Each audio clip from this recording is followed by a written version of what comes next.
Hello BookTube, welcome to Lizzie Faye Loves Books. I'm Elizabeth, and November 1st was my birthday, so I've got a little birthday book haul to show you. Now, I found myself in Tampa on my birthday. I don't know if you remember Boo. I showed her to you when she was maybe about 4 weeks old. I had found her at the age of 3 weeks old in the middle of a 4-lane road with her eyes swollen shut. She had severe eye infections, and she was just a little peanut in my hand. And now she's 6 months old, but her eyes never completely cleared up. The infection is gone, but she still has clouded eyes. I don't know if you can see, she's a wiggle worm. Anyway, I don't know if you can see her eyes. Oh, come here. Come here. Show them the camera. Alright, so if she'll look in the camera, you can see her eyes. So I wanted to take her to the eye vet so that we could determine if there was any surgery that could be done that would help her to see better, to maybe remove that film from her eyes. Good news and bad news. He said that the film could be removed, but it would probably grow back, and so there wouldn't be any point really in doing it. But the good news is that she can see. She just doesn't know that she's sight impaired. She can see quite a bit, and so there's really not anything that we can do, and really nothing to worry about. She really shouldn't live outside, so she lives inside, but she has discovered outside and wants to go out as much as possible. So we have recently bought a harness that we're training her on so that we can take her out on walks, and she'll be able to travel with us when we go to Oklahoma for Thanksgiving, and we won't have to worry about her running off. So anyway, I thought you might like to see Boo. Now, since I took her to Tampa on my birthday, I decided to look and see if there were any used bookstores in the vicinity of the vet, and there was. I found a little bookshop called Book Swap of Carrollwood, and I'll show you a picture of the front of it right here. This is a really cute little shop. It's a used bookstore. It is actually within a stone's throw of a Barnes & Noble, so you can meet all of your book shopping needs right there in one visit. And it's just wonderful. They've got a great selection. It's really a bright and cheerful shop. The ladies there that I met were just wonderful, and I found 5 books there, which I purchased. And actually, I only had to purchase 4 of them because one of them was on the clearance rack, and when I was checking out, she said, well, happy birthday, and so let me have this one for free. And I just really enjoyed going there, and they were very cat friendly because I had Boo with me. I had noticed ahead of time on their website there was a couple of cat pictures, and then when I walked in there was a mural on the back wall that had a couple of cats, so I figured from the get-go that they were cat friendly. But I asked, you know, I told them the situation, that I was in town and I had my kitty with me, and could I bring her in? So of course that was fine. They let me bring her carrier inside the door.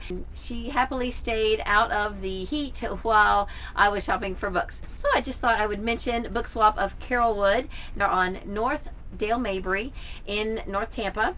And if you ever find yourself in Tampa, you should definitely check them out. They have been in existence for over 30 years, and they've been in a different location for part of that time. But if you Google them, look them up online, you'll be able to find them, no problem. That's exactly what I did, and you should definitely go by and check them out. So let me show you what I got at Book Swap of Carrollwood. I mentioned that I got one for free. This is Knitting Bones by Monica Ferris. This is one of the Needlework Mystery Series. Then I also got Let It Sew by Elizabeth Lynn Casey without realizing that I had just purchased Let It Sew not too long ago, and I had just forgotten about it. I didn't have it marked on my book, so if I go back to Book Swap, I might see if they will do an even swap out and let me get something different, and if not, I can trade it in at book trade value either there or at my local used bookstore. Then I also got Tragic Toppings by Jessica Beck. This is one of the Donut Shop mysteries, and I was happy to find an Aunt Dimity book that I didn't have, that I haven't read. This is Aunt Dimity Snowbound by Nancy Atherton. And then I got Frost Wolf. This is book 4 of the Wolves of the Beyond series by Catherine Lasky. This is the book that I need to read next. I've read the first 3 in this series. I've also read all of the Guardians of Ga'Hoole books by Catherine Lasky, and they are related. The Guardians of Ga'Hoole and the Wolves of the Beyond are all in the same world. Unraveled. So they are great books. When I finish reading this series, I want to pass these on to my sister's grandson Tate because I think he would enjoy them as well. These I just got a lot of enjoyment out of. The Guardians of Ga'Hoole, I really learned a lot about owls, as well as getting a lot of enjoyment out of the story too. So I think that these are very well done. They are animal fantasy, but they're just very enjoyable stories. All right, I'm going to cut in right here for just a minute because as I was editing this video, I remembered something that was very disappointing about my birthday. Now, what you see in front of you is the section of my bookshelf where I keep my Fannie Flagg books. I have 6 of them in hardcover. I don't have a hardcover copy of Fried Green Tomatoes. And the one of her older books that I'm missing is Daisy Faye and the Miracle Man, and I have that on audio. However, there is one Fannie Flagg book that I had really hoped I would get on my birthday. Up until just a few days ago, according to Goodreads, Fannie Flagg's latest book, The Whole Town's Talking, was due to be released on November 1st. And I was super excited. I was going to be able to get that book on my birthday, and when I showed up at the bookstore to purchase it, I found out that sadly it had been pushed back to November 29th, I believe. So I sadly left Books A Million empty-handed and I was not able to get that book. So I'm going to have to wait till the end of the month to get it, and I'm so disappointed. That would have just rounded out my birthday perfectly because Fannie Flagg is my absolute favorite author of standalone books, and these books that you're looking at here are some of my absolute favorite books. But I will go ahead in this video and show you a few other books that I've acquired over the last few days, both before and after my recent birthday. Here's a book I got recently at a charity shop. They have half-price books on Wednesdays. I have one and maybe 2 others from this series by Sarah Rosette. It is the Mom Zone mystery series. This one's called Getting Away is Deadly. A couple of other cozy mysteries that I've bought in the recent past. I got A Deadly Grind by Victoria Hamilton. This is the first book in the Vintage Kitchen Mystery series, and this is one of the selections we're reading for the Book One Cozies Club mystery group that is hosted by Di, and I will leave a link for that group down below. And then I picked up Fatally Flaky by Diane Mott Davidson. I got this for $1 at a book sale. It was a real small book sale that I'd never been to before, and I hated to make a trip all the way there and not buy something. So I did find one book that I am really excited about that I'll show you in a minute. And then this one was only $1, so I went ahead and picked it up because we just read the first in this series last month for the Book One Cozies Club, and I enjoyed it, so I will probably continue with the series. And several days, I think probably before my trip, I was in a local charity shop and I noticed these Annie's Attic Mysteries Unraveled that I had never seen before. It looks like they have a crochet theme. The information about these is real sketchy on Goodreads. They're not really, the series is, each of the books is not searchable as the series. For some reason the links are not hooked up right, but I did look up all of these books and I was able to see it looks like there are maybe 5 or 6 of these books, and I got 4 of them. The Azalea Bones by Mary O'Donnell, Brass Chains by Donna Kelly, Proper Tension by Karen Kelly, Unraveled Stalkings by K.D. McCrite. I found at a charity thrift store The Serpent's Shadow by Rick Riordan, and I found like 5 or 6 of these in new condition. I don't know how they ended up there, but I took a couple of them to my daughter's middle school library. I may put a couple on eBay, I don't know, but I'm ready to read this one. I just finished Throne of Fire, and so this is the 3rd in the Kane Chronicles trilogy called The Serpent's Shadow by Rick Riordan. And then Katie was able to find Harry Potter and the Deathly Hallows at our local used bookstore, and now she only has one left that she doesn't have, and she will have the whole set. I think it's number 5. I found this one just the other day, and I think it was at a library. It's called Love Finds You in Treasure Island, Florida, and it's by Debbie Main. I've never heard of this author or this book, but it caught my attention because it's about Florida, and I thought it would be fun to have. Another book I just couldn't pass up. This is by Budge Wilson, and it's called Before Green Gables, and apparently it is a prequel to Anne of Green Gables. And at first I thought, well, what does this person know? You know, this is not Lucy Montgomery. But I looked in the back, and the author is actually from Nova Scotia. It says she was born in Halifax. So apparently she does know something about Green Gables, and I decided I would pick this up. I found this at a library book sale for $1, and I love Anne of Green Gables. I've read, I think, everything that has been published by Lucy Maud Montgomery, and so I thought this would definitely be worth taking a look at. I mentioned going to a really small library book sale, but I found a treasure. This is A Continual Feast by Jan Karon. This is one of 2 books of this type that are supposed to be like Father Tim's diaries or journals, where he has different entries and quotes and scriptures and things like that that he has written.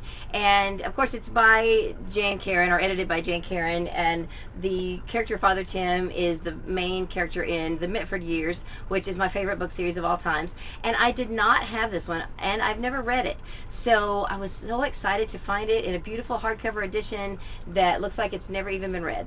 And while I'm on the subject of Christian books, I will show you a couple of other Christian books that I got. I found a book by Lori Copeland and Angela Hunt called Hearts at Home. This is from the Heavenly Days series. I recently found the first 2 in the series, and I believe this one's number 5. I found this actually when I was in Oklahoma at a Goodwill. I stopped by Goodwill to find out about their donation hours, and of course I had to go in and look for books. So I found this one, and I was excited to find it. A friend of mine at work traded books with me. I gave him a couple of Beverly Lewis books that he didn't have and hadn't read, and he had just finished reading this one. This is called Summerhill Secrets 2. Now, he read this without reading book 1, but you know, I of course think I have to find book 1. But he was generous enough to let me have it, and so I will be on the lookout for book 1. I enjoyed Beverly Lewis's writing. I have not read a lot by her. I have read the whole Shunning trilogy and the Postcard and Crossroads, and I enjoyed those a lot, so I'm sure I would enjoy this too. Another book I got for half price at the charity thrift store is by Delia Parr, called Carry the Light. I haven't read anything by Delia Parr. She's a Christian author. I have a trilogy by her that looks really good that I am looking forward to reading, and this one looked very good as well, and it says it is a home ties novel. Probably one of my most exciting finds of the month. I found this the day before my birthday. I had to take Emily to Tampa, and we had just a couple of minutes to stop by the Tampa Library right when they opened, and so I ran in their little bookstore and I found the newest Miss Julia book. This is Miss Julia Inherits a Mess. It's by Ann B. Ross. This one just came out in 2016. I haven't read it. I'm about 4 behind now on Miss Julia books, so I'm going to be reading one this month, and I was just happy to find it, and I just couldn't believe it. It was $1.50, and this is a brand new book that just came out this year. I don't remember where I found this, but I love books about words. I have quite a few now that I'm planning to tackle the next time RibSat rolls around, and this is called Forgotten English, a merry guide to antiquated words packed with history, fun facts, literary excerpts, and charming drawings. This is by Jeffrey Kasserk, and I am excited to read this, as well as the other books about words that I have. I think it'll be a lot of fun.